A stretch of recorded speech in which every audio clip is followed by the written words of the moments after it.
Indo-British Advanced Pain Clinic, నొప్పి మాయం surgery దూరం. For appointments 9155515563.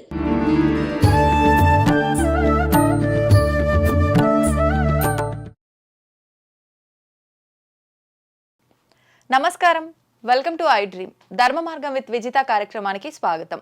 అయితే మనం మాట్లాడుకుంటూ ఉంటాము పూర్వజన్మ, పునర్జన్మ, ప్రస్తుతం మనం ఏదైతే ఉన్నామో దాని గురించి మనం రకరకాలుగా మాట్లాడుకుంటూ ఉంటాము. నిజంగా పూర్వజన్మ ఉందా? గత జన్మ ఏంటి, ఏం జరిగింది, మనకు ఈ జన్మలో తెలిసే అవకాశం ఉందా? కొన్ని సందర్భాల్లో మనం వింటూ ఉంటాము ఇటువంటి విషయాలు. కొంతమందికి కొన్ని ప్రాంతాల్లో గత జన్మ విషయాలు గుర్తొచ్చాయి అని చెప్పి. నిజంగా గత జన్మ ఉందా? ఉంటే నిజంగా అలా గుర్తొస్తుందా? ఇలాంటి మరిన్ని విషయాలు ఇప్పుడు గురుగారితో మాట్లాడి తెలుసుకుందాం.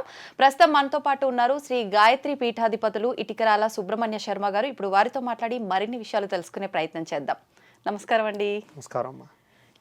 అంటే మనం సాధారణంగా సుబ్రహ్మణ్య స్వామిని ఆరాధించే వాళ్ళకి ఎక్కువగా సంతాన సమస్యలు ఉంటేనే ఆరాధిస్తారు అని చెప్పి వింటూ ఉంటాం. నిజంగా సుబ్రహ్మణ్య స్వామిని సంతానం లేని వారు, వివాహం ఆలస్యమైన వారు, ఇలాంటి వాళ్ళే ఆరాధించాలా? నిజంగా ఆరాధించడం వల్ల సంతానం కలుగుతుందంటారా? తప్పకుండానమ్మా. అసలు సుబ్రహ్మణ్యేశ్వర స్వామి వారికి సంతానానికి ఉండే సంబంధం ఏంటి? అవును, ఇది ప్రధానమైన విషయం. అయితే సాధారణంగా సుబ్రహ్మణ్యేశ్వర స్వామి వారిని మనం ఒకటి మూర్తిగా ఆరాధన చేస్తాం, రెండు సర్పాల స్వరూపంలో కూడా ఆరాధన చేస్తాం. అవును, జంట సర్పాలు చూసామనుకోండి, ఆయన సుబ్రహ్మణ్యేశ్వర స్వామి వారిని కానీ కొలుస్తుంటాం. అవును. అయితే ఈ సర్పాలకి సుబ్రహ్మణ్యేశ్వర స్వామి వారికి సంబంధం ఏంటి? సుబ్రహ్మణ్యేశ్వర స్వామి వారికి మళ్ళీ సంతానానికి సంబంధం ఏంటి? ఇది ప్రధాన విషయం. అవును. అయితే దీనికి చిన్న చారిత్రాత్మకమైనటువంటి విషయం ఒకటి ఉంది. ఏంటంటే పూర్వకాలం ఏంటంటేట శివపార్వతులు సుబ్రహ్మణ్యేశ్వర స్వామి వారు కూర్చున్నారట. కూర్చుని ఉంటే అక్కడికి కొంతమంది అఘోరాదులు లేదా ఋషీశ్వరులు లేదా దిగంబరావతార స్వరూపంలో కొంతమంది ఋషీశ్వరులు వచ్చారు దర్శనం చేసుకోవడానికి. ఆయన కొంచెం చిన్నపిల్లాడు ఆ సమయంలో.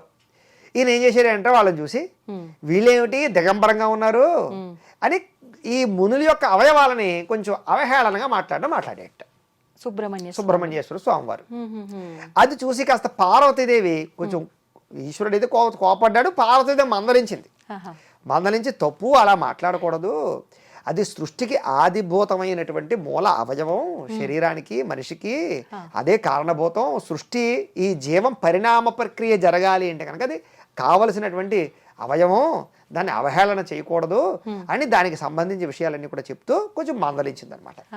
ఎప్పుడైతే మందలించిందో ఆ తర్వాత ఈశ్వరుడు, పార్వతీ అమ్మవారు కూడా ఈ సుబ్రహ్మణ్యేశ్వర స్వామి వారికి దాని విలువ తెలిసిన తర్వాత ఆయనంతటా ఆయనే, ఓహో ఇంత గొప్ప విశేషం, ఈ జీవ పరిణామ ప్రక్రియకి సంబంధించిన ఆధారభూతమైనటువంటి అవయవానికి సంబంధించినటువంటి మూలం ఏదైతే ఉందో దానికి నేనే ఆదిభూతుని అవుతాను, మూలకారకత్వం అవుతాను, దానికి అధిపతి అవుతాను, ఆ జీవ కణాలకి నేను ఆధిపత్యాన్ని వహిస్తాను అని ఆయనంతటా ఆయనే ఒప్పుకున్నాడు. ఆయనంతటా ఆయనే దాని శక్తి, దాని విలువ తెలుసుకుని ఆ మూల కణాలకి, ఆ కణశక్తికి ఏదైతే ఉందో శక్తికి నేను మూలకారకుడిని లేదా ఆధిపతాన్ని అధిపతిని అవుతాను అని చెప్పి ఆయన అనుగ్రహాన్ని ఇచ్చాడు. ఆ కారణంగా అందుకనే మనకి వీర్య కణాలు ఏ రకమైన ఆకారంలో ఉంటాయంటే కనుక సర్పాకారంలో ఉంటాయి. అందుకని ఆయన నేను ఇక్కడి నుంచి ఆ సర్పాకార స్వరూపమైనటువంటి వీర్య కణాల ఆకార స్వరూపంలో నేనే ఉంటాను అని ఆయన వాటికి అధిపతిగా అనుగ్రహాన్ని ప్రసాదం చేశాడు. అక్కడి నుంచి సర్పాకారం కానీ లేదా వీర్య కణాకారం కానీ ఇవన్నీ కూడా సాక్షాత్తు సుబ్రహ్మణ్యేశ్వర స్వామి స్వరూపమే. ఈ వీర్య కణాలకి అధిపతి కూడా సుబ్రహ్మణ్యేశ్వర స్వామి వారే, అవి సర్పాకారంలో ఉంటాయి కాబట్టి. అంచేత ఎవరికైతే సంతానోత్పత్తి లేదో వాళ్ళందరూ కూడా వాళ్ళ ఈ సుబ్రహ్మణ్యేశ్వర స్వామి ఆరాధన చేయడం వల్ల జీవ కణానికి అధిపతి కాబట్టి సుబ్రహ్మణ్యేశ్వర స్వామి వారు వాళ్ళకి ఆ కణపరమైన శక్తి పెరిగి ప్రచోదనం చెంది తద్వారా సత్సంతాన యోగ్యత కలుగుతుంది అని సుబ్రహ్మణ్యేశ్వర స్వామి వారిని ఆరాధన చేయమని చెప్తూ ఉంటారు. రెండోది, పుత్ర సంతానం కలగకపోయినా కూడా సుబ్రహ్మణ్యేశ్వర స్వామి ఆరాధన చేయడం వల్ల సత్సంతాన పుత్ర సంతాన యోగ్యత కలుగుతుంది అని సుబ్రహ్మణ్యేశ్వర స్వామి ఆరాధన చేయమంటారు. అయితే ఇప్పుడు మనం చేసే పనులు, కర్మలను బట్టి మనకు వచ్చే సంతానం కూడా అంటుంటారు కదా. ఇప్పుడు మన కర్మలన్నీ ఒక ఖాతాలో అలా ఉండంగా మనకు ఆడపిల్లే పుట్టాలని ఉంది, కానీ సుబ్రహ్మణ్య స్వామిని ఆరాధించగానే అబ్బాయి పుడతాడా? అలా కాదు. మన పూర్వజన్మలో కూడా దానికి సంబంధించినటువంటిది ఏదో ఒక శక్తి ఉండి అది ఈ జన్మలో అది రాకుండా కొన్ని కారణాలు అడ్డుపడుతూ ఉంటే వాటికి మనం పరిహారం చేసుకుని పొందవచ్చు. రెండోది దైవ ప్రాతికూల్యం వల్ల మనకి పూర్వజంలో ఎటువంటి రిలేషను లేకపోయినా కూడా సంతానోత్పత్తి కలుగుతుంది. కొన్ని యజ్ఞాల వల్ల, కొన్ని కార్యక్రమాల వల్ల. మనకి సింపుల్ ఎగ్జాంపులే మనకి రామాయణంలో దశరథ మహారాజుకి శాపం ఉన్నా కూడా దశరథ మహారాజు యజ్ఞము చేయడం వల్ల, పుత్రకామేష్టి చేయడం వల్ల యజ్ఞపాయసం వచ్చి సాక్షాత్తు విష్ణుమూర్తే కుమారులుగా ఉద్భవింపబడ్డాడు. కాబట్టి ఆ రకంగా దైవ ప్రాతికూల్యం వల్ల కలిగే సంతానం వేరు. మనకి అవకాశం ఉన్నా కూడా సంతానం కలగడానికి కొన్ని రకాల ఇబ్బందులు కలుగుతూ ఆగి ఆలస్యం అవుతున్న దానికి సంతానం కలగడం వేరు. లేదు మనకి వంశం అభివృద్ధి అవ్వకుండా ఆగిపోతుంటే సంతానం కలగడానికి చేసే కార్యక్రమం వేరు. ఇన్ని రకాల వ్యవహారాలు ఉన్నాయి. అయితే మనకి వీళ్ళే సంతానంగా కలగడానికి కారణం ఏంటని కదా అడిగారు మీరు. అవును. ఇప్పుడు ఈ అమ్మాయే కలగడానికి కారణం ఏంటి, అబ్బాయే కలగడానికి కారణం ఏంటి, లేకపోతే వీళ్ళే వీళ్ళతోటే మనకి రిలేషన్ ఏర్పడడం గల కారణం ఏంటి? ఎన్నో పెళ్లి చూపులు చూస్తామండి. వీడే మనకి మొగుడిగా రావడం గల కారణం ఏమిటి అంటే రుణానుబంధు రూపేణ పశుపత్ని సుతాలయ అని మనకు చెప్పారు. రుణానుబంధు రూపం ఉంటే తప్ప వాడు మనకి పశుపత్ని సుతాలయ, పశువు పత్ని సుతులు ఈ ముగ్గురు కూడా రుణానుబంధు రూపేణ బంధువులు కూడా. వీళ్ళందరూ కూడా రుణం వల్ల వస్తారట. గత జన్మలో రుణం, ఏదో ఒక రుణం ఉంటే తప్ప వీళ్ళు మనకు ఆపాదించబడరు. ఎవరు? పత్ని, సుతుడు, మన ఇంట్లో జీవులు, బంధువులు కూడా. ఫర్ ఎగ్జాంపుల్ గా వాళ్ళు రుణం మంచి రుణమా చెడ్డ రుణమా ఇది గుర్తుపెట్టుకోవాలి. అంటే మనం అప్పిస్తున్నాం, అప్పు తీసుకుంటున్నాం. ఇచ్చినవాడు పుట్టాడా తీసుకున్నవాడు పుట్టాడా ఇది ముఖ్యం. రుణం అంటే 2 రకాలు ఉన్నాయి. అప్పిస్తాం, అప్పు తీసుకుంటాం కదా. సో పూర్వజంలో మనకి మనం ఎవరికో రుణం ఉండిపోయాం, అప్పు తీర్చలేదు. అప్పుడు వాడు మనకి కొడుకుని పుట్టాడే అనుకుందాం. వాడు మనల్ని జీవితాంతం పీడిస్తూ ఉంటాడు. వాడు చదువులకి డబ్బులే, వాడు పడిపోతే హాస్పిటల్కి డబ్బులే, వాడు ఆస్తులు ఇవ్వడానికి, అంతస్తులు ఇవ్వడానికి నిత్యం వీడు బతుకున్నంత సేపు వాడికే ఖర్చు పెడుతూ ఉంటాడు, మోగిస్తూనే ఉంటాడు. అని చేత గత జన్మలో ఎవరికైనా మనం రుణం ఉండిపోయాం అనుకోండి, ఈ జన్మలో కొడుకు కింద పుట్టి రుణం తీర్చుతాం మనం వాడికి. అదే గత జన్మలో మనకి రుణం ఉండిపోయాడు అనుకుందాం ఇవ్వకుండా, వాడు మనకి కొడుకుగా పుట్టాడే అనుకుందాం, వాడు బుద్ధిమంతుడు అవుతాడు. తండ్రి చేత 1 రూపాయి ఖర్చు పెట్టినవాడు వాడికే తిరిగి ఇంకా పెడతాడు. వాడు ఏ హాస్పిటల్లో తండ్రి ఉంటే వీడి సేవ చేసి వీడికి పరిస్థితి చేస్తాడు. ఇన్ని రకాలు ఉంటాయి.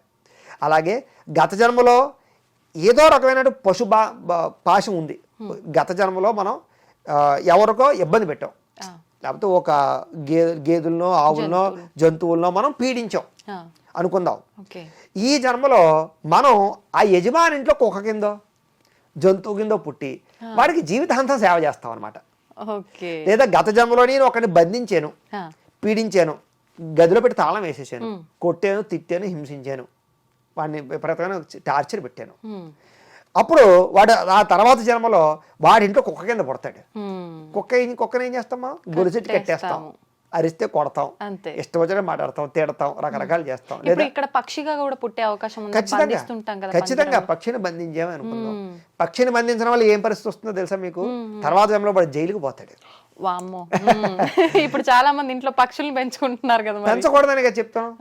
అయితే దీనికి లాజిక్ ఉంది. ఏ పక్షులైతే బయట తిరగడం వల్ల వాటికి వేరే పక్షుల వల్ల హాని కలిగి అవి చనిపోయే పరిస్థితి వస్తుందో, కొన్ని పక్షులకి వేరే పక్షుల వల్ల హాని ఉంటుంది, అవి బయట బతకలేవు. అలాంటి పక్షులు అయితే ఇంట్లో పెంచుకోవచ్చు తప్ప ఇంట్లో రామచిలకల్ని లేకపోతే కొంగల్ని వీటి మిగతా వాటిని పట్టుకొచ్చి ఇంట్లో నేను పంజరంలో వీటి బంధిస్తాను అంటే మహాదోషం. గత జన్మలో మనం అలాంటి పక్షులను బంధించిన కారణం చేత ఈ జన్మలో మనకు వచ్చే శిక్ష ఏంటంటే జైలు శిక్ష. వాటిని పంజరంలో వేస్తే మనం జైల్లో పోతాం. ఇక్కడ ఇప్పుడు ఇలా చూస్తే కుక్కల్ని పిల్లుల్ని పెంచుకుంటున్నారు, ఇంకా అవి కూడా పెంచుకోవద్దేమో. పెంచుకోవడం వేరు. ఇప్పుడు కుక్కని పెంచుతారండి, ఇంట్లో పిల్లల కన్నా బాగా పెంచుతారు, అది వేరు. మెంబర్ లాగా బంధించడం వేరు, హింసించడం వేరు, శిక్షించడం వేరు. అలా కాకుండా వాటికి ఇచ్చే మర్యాద వాటికి ఇస్తూ వాటిని ఆలనా పాలన చూస్తూ ఉంటే వాటి వల్ల ఎటువంటి శాపాలు రావు. వాటి వల్ల అప్పుడు వీడికి చేసే సేవ వల్ల మళ్ళీ వీడి తిరిగి మళ్ళీ రివర్స్ లో పుడతారు అక్కడ. అదే ఎక్కువ సేవ చేసేసిన ప్రమాదమే. అంచేది ఏంటంటే ఈ మనకు పుట్టే, అలాగే భార్య అయినా సరే, గత జన్మలో నేను నా భార్యని నేను ఈ జన్మలో పీడించాను అనుకుందాం, హింసించాను అనుకుందాం, వచ్చే జన్మలో నేను భార్య కింద పుడతాను, వాడు మొగుడి కింద పుడతాడు. మొత్తం అంతా కూడా అక్కడ తీర్చుకుంటూ ఉంటాడు అనమాట. దాంట్లో ఉండే ప్రభావం అంతా కూడా తప్పదు. ఇప్పుడు ఏదో విర్రవీగుతుంటారు, ఖచ్చితంగా తర్వాత జన్మలో ఈ మార్పులు జరిగి లింకులు ఏర్పడిపోతూ ఉంటాయి అనమాట. అందుకే మనకి ప్రతి జన్మకి మనకి మనుషులకి బంధువులకి కూడా సంబంధం ఉంటుంది. అందులో ఒక్కొక్కసారి ఇంట్లో వాళ్ళంతా హ్యాపీగా ఉంటారు, బంధువులు పీడిస్తూ ఉంటారు, బంధువులు పాడైపోతూ ఉంటారు, వాళ్ళకి మనకు కూడా అందుకనే ఏ రిలేషన్ లేకుండా ఒక్కరితో మనకి రిలేషన్ ఏర్పడదు. ఎవడో వస్తాడని నాకు తెలియదు, వాడు నేను కారులో వెళ్తుంటేనా లేకపోతే బస్సులో వెళ్తుంటే పరిచయం అయ్యాడు, ఓ స్నేహం విపరీతంగా రాసేసుకుని పూసేసుకున్నాం, సడన్ గా వాడి మీద అభిమానం ఎక్కువైపోయింది నాకు, ఇంట్లో వాడిని నమ్మను, వాడిని నమ్మో 1,00,000 2 లక్షలు ఇస్తాను, వాడు మళ్ళీ ఫోన్ ఎత్తాడు. గత జన్మలో వాడికి నాకు ఏదో రుణం ఉంది కాబట్టి వాడు అలా కలిసాడు, వాడు డబ్బులు ఇచ్చాడు, వాడు ఎగిరిపోయాడు. ఇలాగనమాట ఈ మన జన్మలో ఏదైనా సరే గత జన్మకి లింక్ ఉంటుంది. అది బంధువులైనా స్నేహితులైనా, స్నేహితులు కూడా అంతే. గత జన్మలో మనం పరోపకారం చేసి వాడికి విపరీతమైన సేవ చేసాం, వాడి జన్మలో మనకు స్నేహితులే తెలియకుండా సేవ చేస్తాడు వాడు. చూడండి, కొంతమంది స్నేహితులు ఉంటారు, వాడికి మనకి ఏ రిలేషన్ ఉండదు, మన కోసం ఎంతో పెడతాడు, వాడు డబ్బు పెడతాడు, లేకపోతే వస్తువులు కొనిస్తాడు, నెత్తిమే పెట్టుకుంటాడు. ఏంటి ఫ్యామిలీకి ఒక సపోర్ట్ గా ఉండే ఎందుకు ఉండాలి వాడు అలాగా? ఇది లింక్, అది అలాగా గత జన్మలో లింక్ అనమాట. అయితే ఇప్పుడు మనకు కొన్ని సందర్భాల్లో వాహనానికి సంబంధించిన ఇబ్బందులు జరుగుతూ ఉంటాయి కదా, అలా అంటే తగిలించిన వాడు తగిలించుకున్న వాడు ఇద్దరికి కూడా అలా సంబంధం ఏమైనా ఖచ్చితంగానమ్మా. అందుకనే ఇప్పుడు అదేదో సినిమాలో చెప్పినట్టుగా చర్యగా ప్రతిచర్య ఎక్కడ ఏర్పడుతూ ఉంటుంది అన్నట్టుగా మనకి ఈ యొక్క రొటేషన్ లో, ఈ పరిణామ ప్రక్రియలో, ఈ జీవ పరిణామ ప్రక్రియలో జన్మలకి రిలేషన్స్ లో ఈ చర్యలు ఉంటూనే ఉంటాయి. అందుకనే కర్మకి ప్రతిఫలం ఉంటుంది. మరి ఇప్పుడు ఖచ్చితంగా మంచి చేసినప్పుడు వచ్చే మంచిని యాక్సెప్ట్ చేయొచ్చు. ఇప్పుడు ఈ జన్మలో చెడు చేశానే అనుకోండి, వచ్చే జన్మలో నేను ఖచ్చితంగా దానికి ప్రతిఫలం నేను తీర్చుకోవాల్సిందే కదా. అలా కాకుండా మార్చుకునే అవకాశం ఉంటుందా? మంచిగా మార్చుకోవచ్చు. అదే కదా సద్బుద్ధి, సత్ప్రవర్తన, సత్శీలత. దాంతో పాటుగా ఇప్పుడు ప్రతిదానికి ప్రాయశ్చిత్వం ఉంటుంది. ఫర్ ఎగ్జాంపుల్ గా నేను ఒకడికి అన్నం పెట్టకుండా మార్చేశాను, దానికి ప్రాయశ్చిత్తం ఏంటి? 10 మందికి అన్నం పెట్టాను. నేను ఆ మొక్కను కొట్టి చంపేశాను, దాని ప్రాయశ్చిత్తం 10 మొక్కలు పాతడం. దేనికైనా 1:10 ప్రాయశ్చిత్తం ఎక్కడైనా సరే, దేనికైనా సరే. ఇప్పుడు ఈ ప్రాయశ్చిత్తం నేను కావాలని నన్ను ఎవరో ఇబ్బంది పెడుతున్నారని, కావాలని నన్ను అప్పుడు ఇబ్బంది పెట్టింది కదా, ఇప్పుడు నేను కావాలని ఇబ్బంది పెడతా, దానికి ప్రాయశ్చిత్తంగా ఇంకోటి చేసుకుంటే అది వర్తిస్తుంది అంటారా?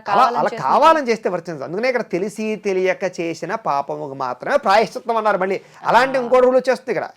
నేను శుభ్రంగా నేను ఇష్టం వచ్చినట్టు అన్ని తప్పుడు పనులు చేసేసి ప్రాయశ్చిత్తం చేసుకున్నాను అంటాను. అర్థమైందా? మిమ్మల్ని కొట్టేస్తాను, నేను ఏదో ప్రాయశ్చిత్తం చేస్తానంటాను, ఎలా కుదురుతుంది? అందుకని ప్రాయశ్చిత్తం కూడా దేనికి చెప్పారంటే ప్రతిదానికి టర్మ్స్ అండ్ కండిషన్స్. తెలిసి తెలియక చేసిన తప్పులకి మాత్రం ప్రాయశ్చిత్తం తప్ప కావాలని తప్పు చేసి అదేదో సినిమా చూపించినట్టుగా నేను కొట్టేసి నేను సారీ చెప్తానంటే కుదరదు.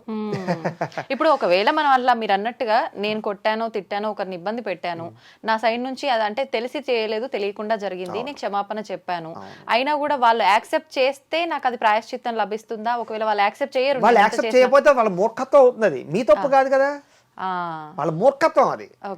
అర్థమైందా? అప్పుడు మనకి ఎటువంటి దోషం ఉండదు. ఓకే, నిజంగా ఇలాంటి ఇంట్రెస్టింగ్ టాపిక్స్ మనం ఇంకా చాలా చాలా మాట్లాడుకోవాలండి. ఈ విషయం అయితే చాలా అద్భుతంగా వివరించారు. ధన్యవాదాలు. నమస్కారం.